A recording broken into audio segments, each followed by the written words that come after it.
walked into the office 37 minutes early, as she always did, wearing her thrifted beige sweater and carefully ironed black slacks, her name badge clipped slightly crooked but proud against her chest. Her hands were dry from washing dishes the night before, her shoes scuffed from years of wear, but her posture was upright, shoulders square, because she took her job seriously. Marlene had worked the morning shift at Hamilton Enterprises for almost 3 years, managing schedules, answering phones, and setting up the daily conference room, all tasks others overlooked, but which she performed with quiet diligence. That morning, as she finished placing fresh coffee and neatly aligned notepads in the executive boardroom, her supervisor entered. Ronald Pierce was not known for kindness.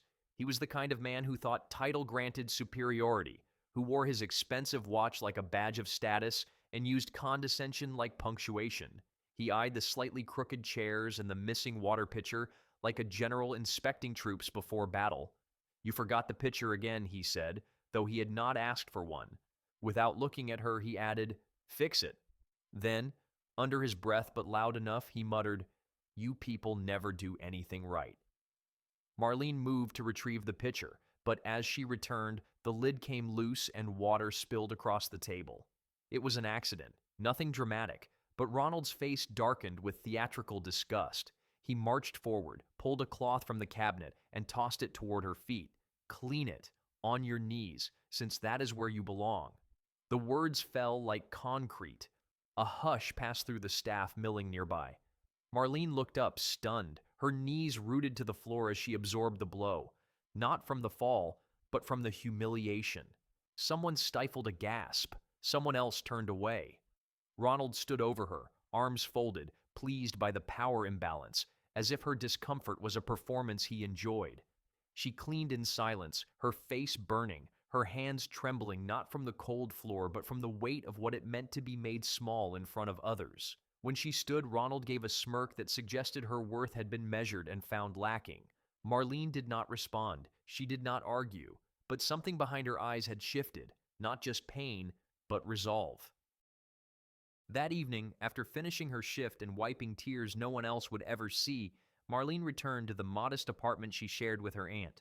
She opened the door quietly, as if trying not to disturb the air itself, and headed straight to her small corner of the room. Her Aunt Gloria looked up from knitting and offered a warm smile, but said nothing. They had a language built on silences and shared struggle. Marlene took a deep breath and sat down to compose herself. She had not told anyone at the office who she really was. Not out of shame, but because her story had always felt too complicated for hallway conversations or break room small talk. 5 years ago, before Hamilton Enterprises, before Ronald Pierce, she had been in graduate school studying nonprofit administration. She had dreams once of building something meaningful, of changing lives. Then her mother got sick. Bills mounted. Her savings vanished. She left school to care for her, and after her mother passed, she never returned. Instead, she found quiet dignity in small jobs, supporting her aunt, volunteering weekends at the women's shelter. But that night, something inside her stirred. The following morning dawned crisp and unusually bright. At exactly 7:28 a.m., a sleek black town car pulled up to Hamilton Enterprises' private parking lot. Out stepped a tall man in a navy overcoat and polished leather shoes. His salt and pepper hair was swept neatly back, his sharp jawline softened only by the faintest signs of age. His name was Andrew Hamilton, the rarely seen chief executive officer of the entire company, a man whose calendar was guarded like a military secret and whose presence turned even the most composed executives into nervous interns. Staff scrambled, phones buzzed, emails were typed at twice the usual speed. As he entered the lobby, people stood a little straighter, voices lowered. No one knew why he had arrived unannounced, but the air became dense with speculation. Ronald Pierce was already in the building. When he heard the news, he adjusted his tie 3 times in 90 seconds. Then he bolted toward the elevators, rehearsing pleasantries under his breath. He needed to be seen. He needed to stand in proximity to power. By 8 a.m., a mandatory executive meeting was called in the main conference room. Marlene, as always, was already there, setting the space. She worked in silence, avoiding eye contact, folding napkins with precision, even as her chest tightened with the memory of the day before. The door opened with a soft click. and in walked Andrew Hamilton himself. He paused just inside, scanning the room, his eyes briefly landing on Marlene as she arranged the final folder. He gave her a small, respectful nod. She blinked, surprised but composed, and returned it with a quiet smile. Ronald entered moments later, breathless from the short jog, eager to impress. He strode up to Andrew like an eager student before a headmaster. "Good morning, sir," he said, voice pitched for authority and charm. Andrew returned the greeting with a polite formality that revealed little. As executives began to file in, Marlene stepped back toward the corner, her usual post during these meetings. She had intended to exit, as she always did, when the door shut behind the last attendee, but this time Andrew raised his hand. "Stay, please," he said to her. Marlene paused. Her eyes darted to Ronald, whose smile flickered in confusion, then irritation. She gave a quick nod and remained by the back wall, uncertain of her role, but unwilling to question the CEO. Andrew opened the meeting not with numbers or charts, but with a story. He began speaking of values, of dignity, of the unseen threads that truly held an organization together. He spoke of how leadership was not about authority, but stewardship, how greatness was not determined by a title, but by how one treated those with none. The room listened, intrigued. Ronald leaned forward, trying to appear deeply interested. Then Andrew shifted. "Yesterday," he said, "I received an alert from one of our internal systems, something small, a flag on a personnel report. Curious, I looked into it. I read a few shift logs. I noticed one name appearing consistently, arriving early, staying late. Marlene Reyes." He turned toward her, and she froze, uncertain. Ronald's mouth parted in confusion. Andrew continued, "I did some digging, and what I found impressed me. Volunteer hours, academic excellence, community involvement, unwavering reliability in her role. And yet, she remains one of our most invisible employees. That ends today." The room was silent. Andrew took a step closer toward Marlene. "I also learned something else, something personal. Years ago, before either of us worked here, Marlene and I met in a very different context." He smiled gently. "I was giving a lecture on nonprofit management at a university where she was a graduate student. She had asked the most insightful questions of the entire class. We spoke afterward. I never forgot her." The executives murmured among themselves. Ronald's face had lost all color. "I lost touch with her," Andrew went on, "but fate has a strange sense of timing. I never knew she had ended up working here, quietly, humbly, for years. And yesterday, someone chose to treat her without dignity. A supervisor, in public, on her knees." His voice hardened slightly, just enough to convey the storm behind his calm. "I want to be perfectly clear. That behavior is not just unprofessional, it is unacceptable, it is inexcusable, it is also unforgivable if left unaddressed." His eyes now locked on Ronald, who squirmed under the attention. "Sir, I had no idea. I was under the impression," Ronald stammered, but Andrew raised a hand. "You believed her appearance, her role, gave you license to dehumanize her," Andrew said, voice cool but edged. "That tells me everything I need to know about your character. From today forward, you will no longer have authority over any team. You will be reassigned to a non-supervisory role pending formal review." Ronald's jaw tightened, his eyes pleading. "Sir, please, I was just maintaining discipline." Andrew's voice cut in, sharper now. "If discipline to you means humiliation, then you have no place leading people, and you will apologize. Right now." Ronald turned, slow and stiff, toward Marlene. His face crumpled as he tried to summon the words. I am sorry. That was inappropriate of me." Marlene gave a small nod, not from forgiveness, but from finality. She had no desire to see him broken, only to see that she was not invisible. The rest of the meeting passed in a stunned silence. No charts were discussed, no quarterly targets reviewed. The usual grind of corporate priorities had been replaced by something heavier, more human. When the session ended, people moved slowly, processing the shift they had just witnessed. Andrew Hamilton did not leave immediately. Instead, he approached Marlene in front of the entire room. He did not lower his voice. He did not hide behind protocol. He simply looked at her with soft eyes and said, "I am so sorry. What happened should never have happened. I should have known you were here sooner. You made this place better long before I realized.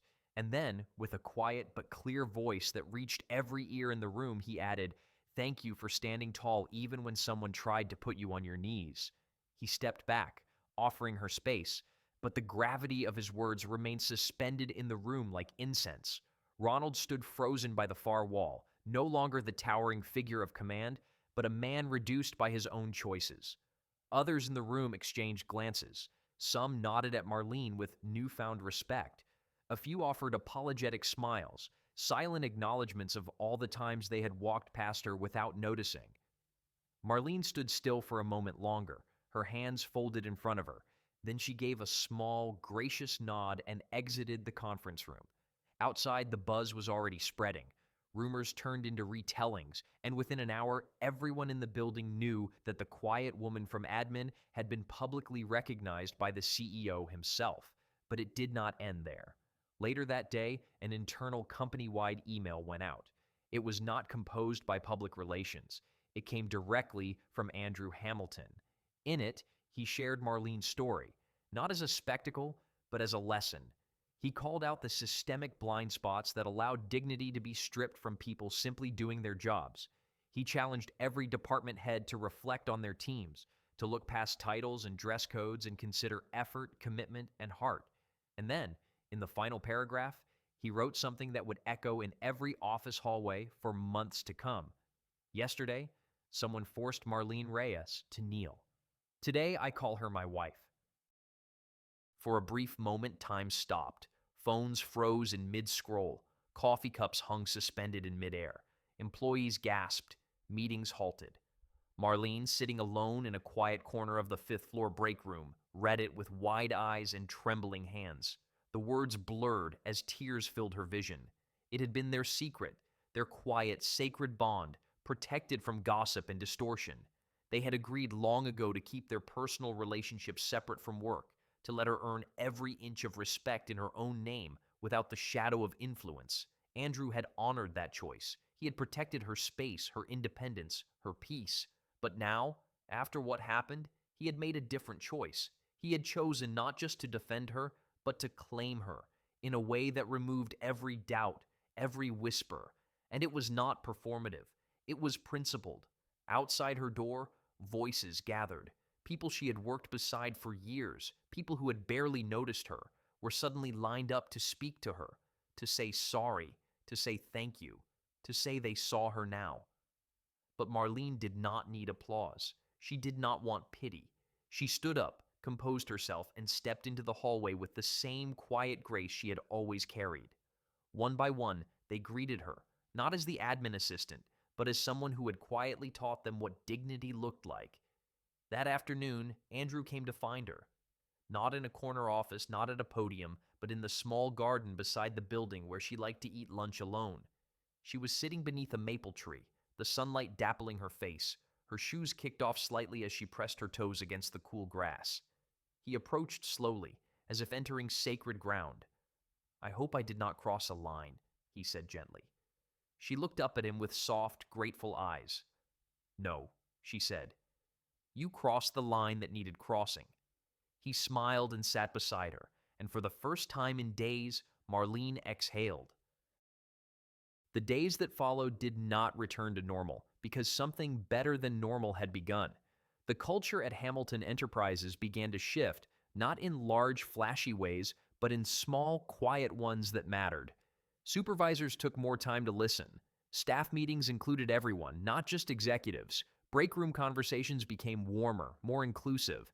People asked questions they never had before. What do you need? How can I help?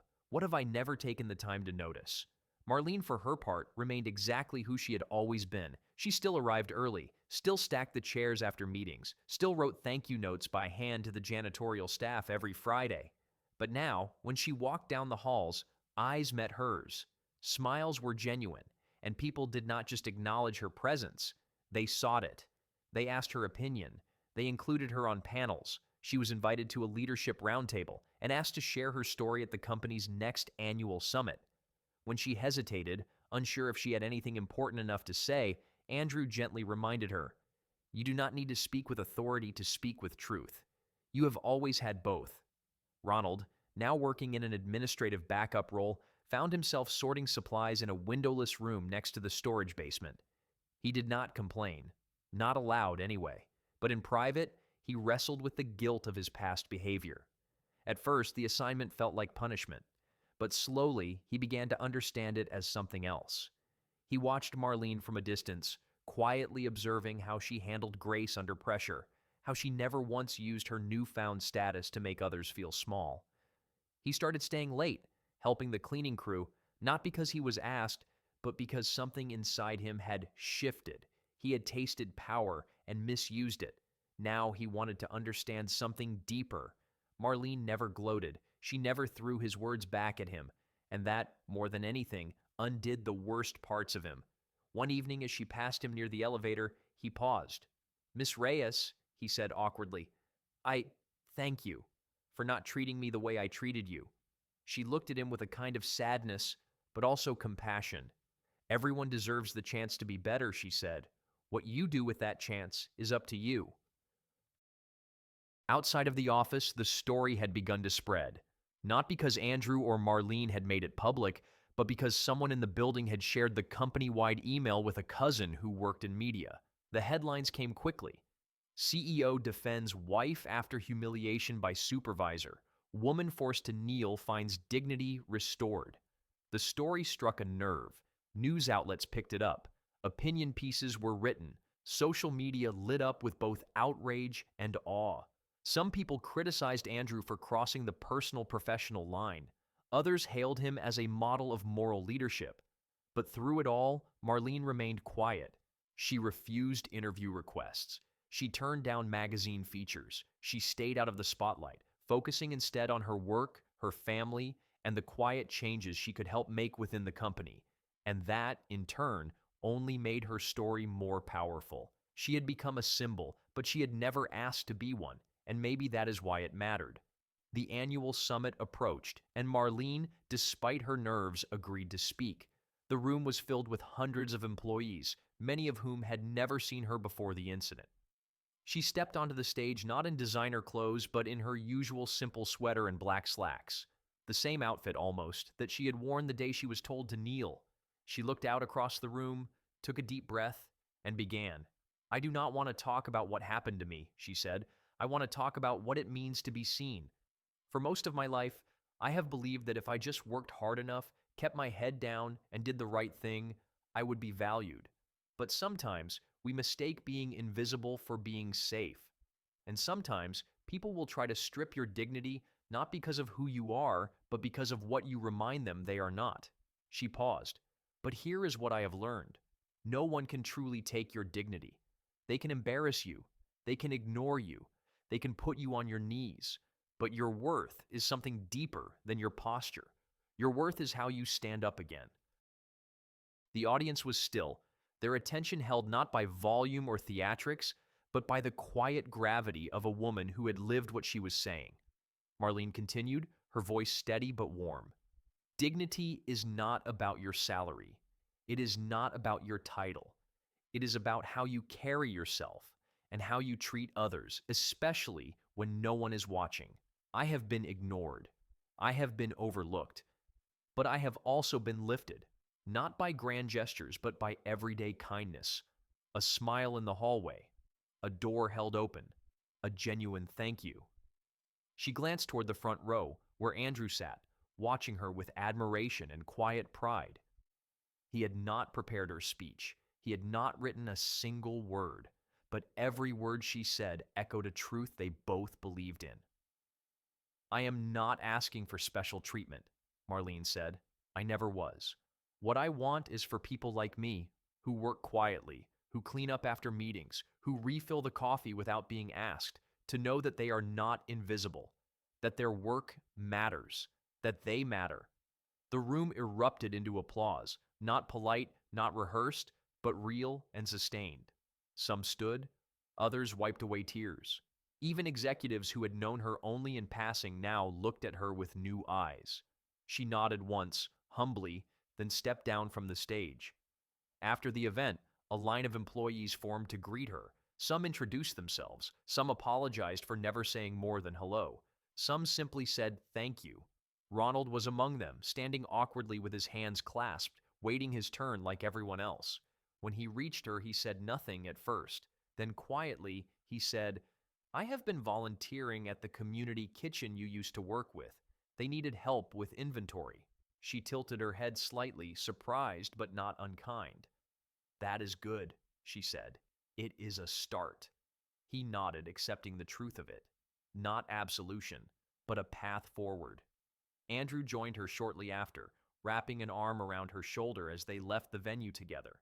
No cameras, no press, just two people walking side by side, as they always had. In the weeks that followed, Hamilton Enterprises announced a new initiative: employee dignity workshops, mentorship programs for junior staff, a review system that allowed support staff to evaluate management anonymously. Marlene was asked to co-lead the committee. She agreed, not because she needed recognition, but because she believed in repair. She believed in rebuilding trust, not just for herself, but for everyone who had ever been overlooked. Months passed, and the changes held. Some people left, those uncomfortable with the new culture, with accountability. Others blossomed.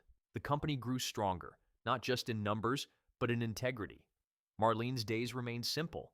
She still made her morning tea the same way, still wore the same shoes until the soles wore thin, still checked in on the security guard during her lunch breaks. She had never needed luxury to feel rich. One evening, Andrew took her to a quiet dinner outside the city, far from boardrooms and headlines. As they ate by the firelight, he reached across the table and took her hand.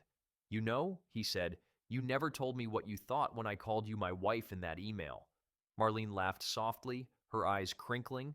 "I thought you were incredibly bold and incredibly right." He smiled. "I would do it again in a heartbeat." She squeezed his hand. "I know. And that is why it meant everything." She leaned back, looking out at the quiet horizon.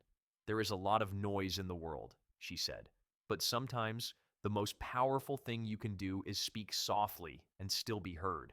Their story became more than a lesson in workplace ethics. It became a reminder that justice does not always come from shouting, and that courage does not always look like protest. Sometimes it looks like standing up after being made to kneel. Sometimes it looks like choosing to forgive without forgetting. And sometimes it looks like a poor woman in a thrifted sweater, changing the heart of a corporation without raising her voice. In time, Marlene returned to graduate school part-time. The company supported her fully, offering flexibility and sponsorship. She finished her degree with honors, then launched a new internal foundation within Hamilton Enterprises, focused on helping employees in crisis, those facing housing insecurity, medical emergencies, or family hardship. The foundation bore her name not because she asked for it, but because no one else could imagine it being called anything else. And through it all, she remained humble, unchanged, grounded. A reminder that true influence comes not from power, but from purpose. 1 year after the incident that changed everything, Hamilton Enterprises held its annual gala, a formal evening celebrating company milestones and honoring those who had made a meaningful impact.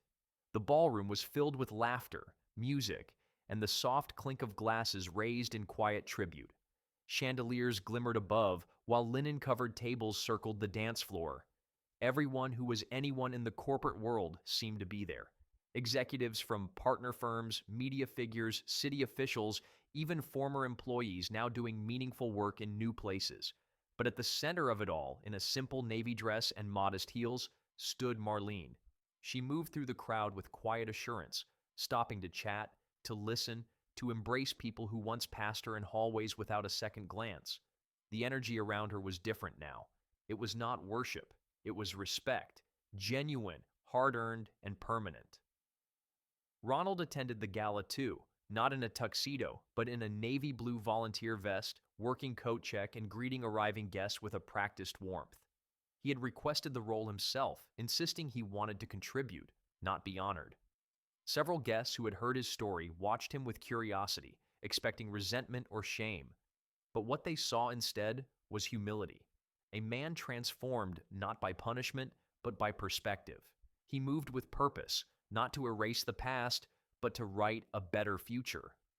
Near the end of the evening, the lights dimmed, and a short video montage began to play. It showed scenes of employees volunteering, mentoring, laughing together, clips of Marlene at work, Andrew visiting departments, new hires shaking hands with seasoned staff. The final slide faded into an image of Marlene standing in front of the conference room the day she gave her first speech. The caption read, "Leadership is not always loud." The crowd applauded, and Marlene, though surprised by the tribute, stood and offered a grateful bow. Andrew stood beside her and took her hand as the applause swelled. The two of them were not flashy. They never tried to be, but they had become symbols of something larger. That night, as the final guests drifted out, Andrew and Marlene walked alone through the ballroom, now empty and echoing with the ghost of laughter. He picked up her shawl from the back of a chair and draped it over her shoulders. "You changed more than this company," he said. "You changed me." She looked up at him with a quiet smile. "I think we changed each other." Outside, the wind had picked up, scattering leaves along the stone path. They paused near the fountain at the edge of the garden, its water still rippling under soft light. Andrew reached into his pocket and pulled out a small velvet box. Marlene's breath caught. "I know we have never done anything the traditional way," he said, "but sometimes tradition has its own kind of poetry." He opened the box. Inside was a simple gold ring, elegant and understated. No diamonds, no sparkles, just one small engraving on the inside. "You stood."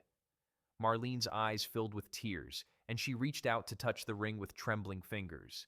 "I never needed this," she whispered. "I know," he said, "but I needed you to have it." She nodded, then extended her hand, and he slipped it on. It fit perfectly. The ring was not about possession. It was about recognition, a symbol not of status, but of shared truth, of a moment when a woman who had been made to kneel stood again and never looked back. The next morning, the world resumed its usual chaos. Traffic, deadlines, coffee machines sputtering in frustration.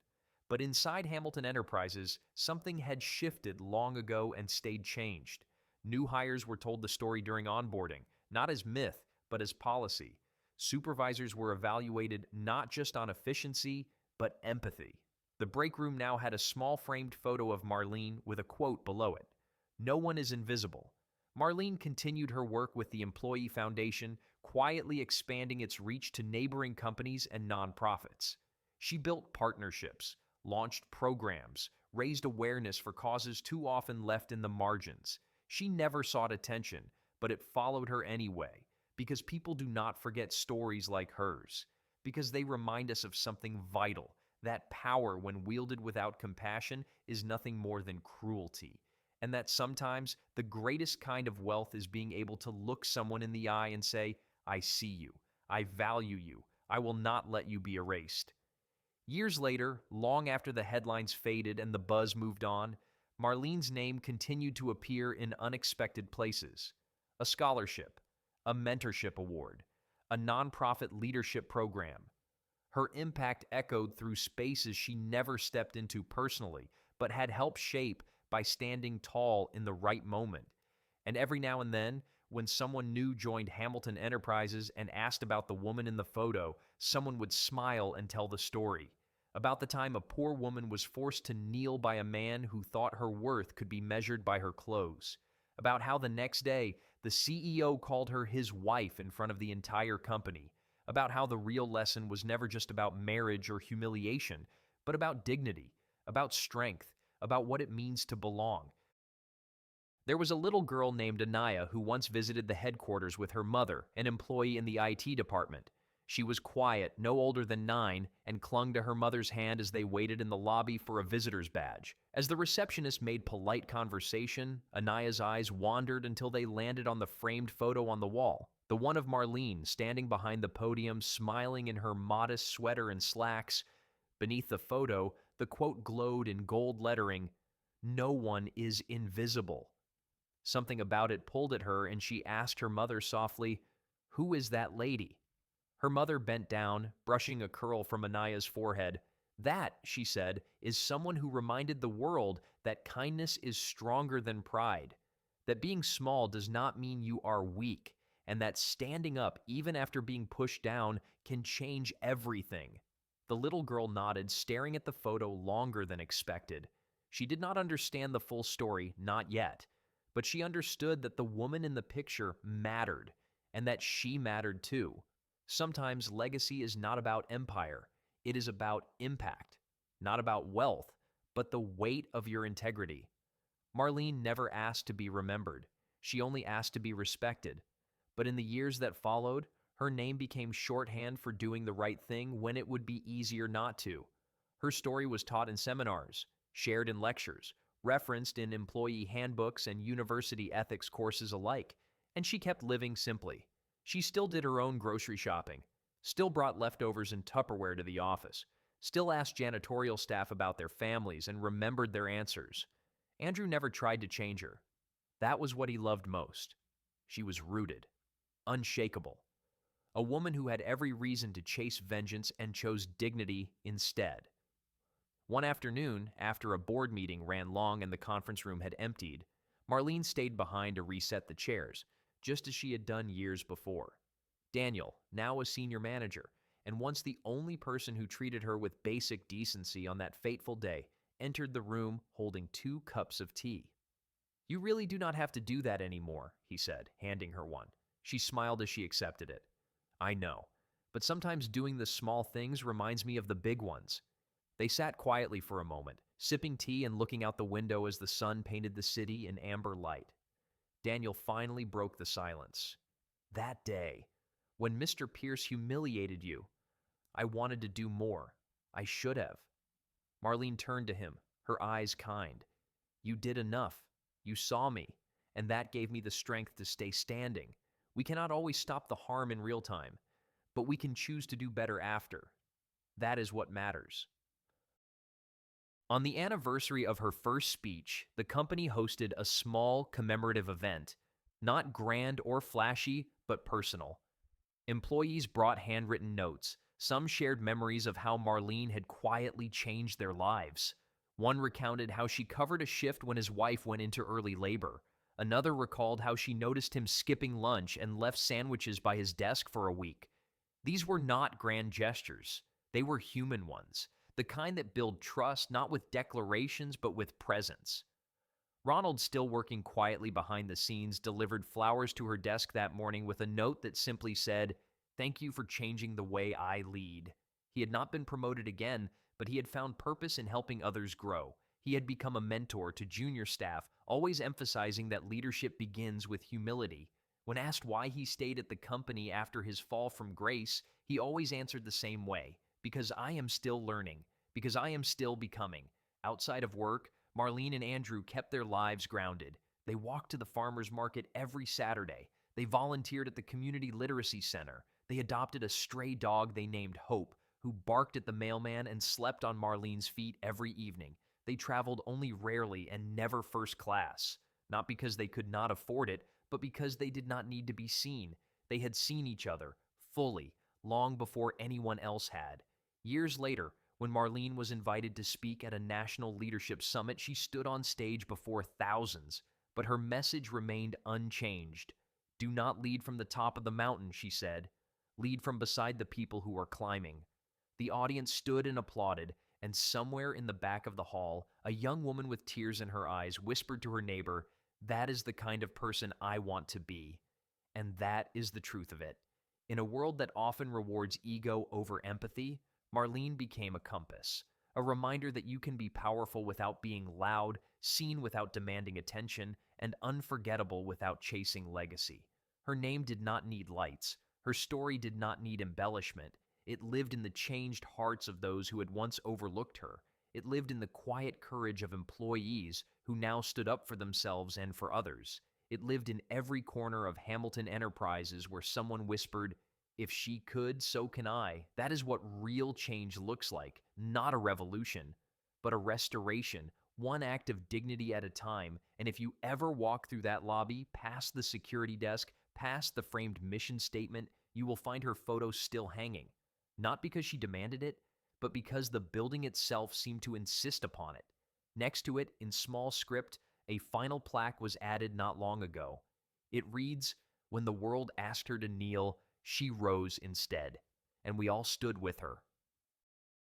1 week after the gala, Marlene walked alone through the east wing of Hamilton Enterprises, the hallway quieter than usual. It was early, well before most arrived, and the sun had just begun to slip through the wide glass windows, streaking the floors with soft gold. She liked these moments, the stillness, the hum of the building waking up. She paused at the portrait wall where the company's founders and past CEOs were displayed. Their expressions were stoic, their achievements immortalized in etched brass plates. And yet, despite the weight of those legacies, it was the smallest frame tucked at the end of the row that always caught her eye. Her own photo, placed there by the staff without her permission, looked almost out of place. No power suit, no executive pose, just her in a navy cardigan, hands folded in front of her, smiling softly, as if she knew a secret the world was still figuring out. She stood there in silence, the air still, her breath steady. It was never about the photo. It was about the journey it represented, about the girl who used to walk these same halls with her eyes to the floor, about the morning she was forced to kneel and the decision, in that fragile moment, to stand back up. Behind her, a soft voice called out, "Miss Reyes?" Marlene turned to find a new employee, a young woman with a nervous smile and a name badge that read, "Layla, Marketing Intern." "Sorry," the girl said, I wanted to say hello. I am new, but I know who you are." Marlene smiled and extended her hand. "Welcome," she said. "We are glad to have you." Layla hesitated. "Can I ask, how did you stay so calm? When they did that to you?" Marlene's smile softened. "I did not feel calm," she said. "I felt small and angry, but I knew if I let their treatment of me define my reaction, I would lose twice. Sometimes standing tall is not about how you feel. It is about what you choose to do despite it." Layla nodded slowly, her eyes wide with something between awe and understanding. "That makes sense," she whispered. "Thank you." Marlene nodded once more and continued down the hallway, her steps quiet but firm. Outside, the city moved as it always did. Horns blared, people rushed, deadlines loomed. But inside the walls of one company, a culture remained transformed by the grace of one woman's response. The board of directors, in reviewing the annual report, noted not only profits, but morale, not only expansion, but retention. People stayed because they felt seen, because leadership no longer wore arrogance like armor, because every corner of the building, from top floor to basement, echoed with the same truth. What happened that day was not an isolated incident. It was a mirror, and Marlene had made them all look into it. Andrew continued to lead, not from behind a desk, but beside the people he served. He spent more time on floor walks, greeting team members by name, asking about their families, their goals, their days. He and Marlene made a pact long ago. No matter how high they rose, they would never forget how it felt to be overlooked. He kept his promise. During meetings, he gave credit freely, asked questions genuinely, and corrected course when needed. He once told a room full of executives, "If I ever forget who this company is truly for, remind me." Loudly, he meant it. They did. Marlene joined him on a few of those walks from time to time, but more often she chose quiet spaces. The wellness lounge, the mailroom, the stairwell landings where support staff took breaks. Those were her places, not because she had to be there, but because she wanted to. On the second anniversary of her public apology, the company hosted a community open house, inviting families, friends, and local students to tour the building and learn about its mission. A young boy named Jamal, age 12, stood in the garden where Marlene had once sat alone years before. He looked at the stone bench, the quiet fountain, the plaque nearby that read, "She stood." So we could stand too. His mother explained the story as best she could, about what it meant to be brave, to be kind, to fight with dignity instead of destruction. The boy nodded, then said, "So, she is kind of like a superhero." His mother smiled. "She is exactly like a superhero, just the kind that does not need a cape." Later that day, as guests trickled out, Marlene noticed Jamal staring at her photo again near the front entrance. She approached him, bent slightly, and asked, "What do you think?" He looked up at her and said, I think I want to be like you. Marlene blinked, overwhelmed by the sincerity of his voice. Then be better than me, she said gently. That is how we move forward. The day finally came when Marlene decided to step back, not from the company, but from its daily rhythms. She had built something lasting, something strong, and she knew the time had come to let others lead with the same care and conviction. Her farewell gathering was quiet by her request. No cameras, no speeches, just a gathering of coworkers, family, and friends in the garden under a sky streaked with the colors of evening. Andrew stood beside her as she thanked those who had stood by her, those who had learned with her, those who had once been strangers and were now her second family. There were tears, but more than that, there was gratitude, laughter, hope. Before she left that evening, she placed a small note inside the desk drawer of her office, the one she had always kept tidy and unadorned. It read, "Lead softly, listen always, and remember that worth lives in everyone, even when the world forgets to look." The next morning, that note was framed by the new director who took her place. It stayed there, untouched, a quiet instruction for generations to come. So if you ever hear someone say dignity does not matter, or that small kindnesses are not worth the time, tell them about her. Tell them about the woman who knelt once, not in submission, but because she was told to, and who rose again, taller than ever, not because someone pulled her up, but because she decided she would not stay down. Tell them about Marlene Reyes, the woman who turned one moment of cruelty into a legacy of compassion, the woman who proved that power does not come from titles or wealth or prestige, but from choosing to stand when no one expects you to, and choosing, even after all of it, to walk forward with grace. Because in the end, that is what the world remembers. Not how loudly you demanded respect, but how quietly you gave it. Not how high you rose, but how many people you lifted as you did. And not whether you were ever forced to kneel, but whether, when the moment came, you found the strength to rise.